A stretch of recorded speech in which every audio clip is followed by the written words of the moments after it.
Quant à la dialyse qui requiert l'évacuation du sang pour le nettoyer, puis le faire revenir une autre fois, avec des substances chimiques et nourrissantes comme les sucres, les sels et autres, ajoutés au sang, cela est considéré comme rompant le jeûne.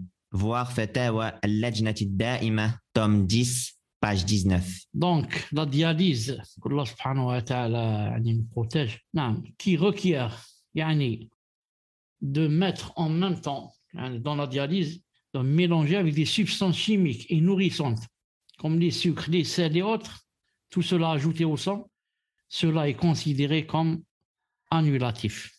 Et la personne, qu'est-ce qu'elle fait?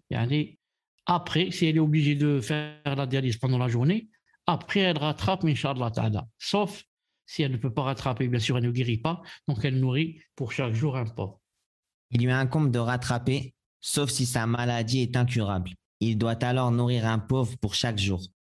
Contrairement au cas où cette dialyse est exempte de ces substances et dont le but est de simplement nettoyer et purifier le sang. Le jeûne ne se rompt pas dans un tel cas, indiqué par le Cheikh Ibn al-Uthaymin, qu'Allah lui fasse miséricorde.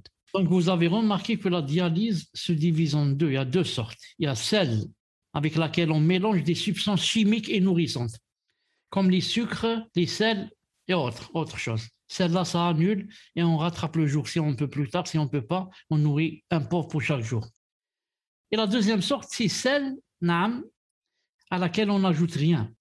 Elle est exempte de ces substances et son but, c'est seulement de nettoyer et purifier le sang. C'est-à-dire le même sang, il sort de nous, il passe par des appareils, il se purifie, il revient vers nous sans qu'on lui ajoute rien.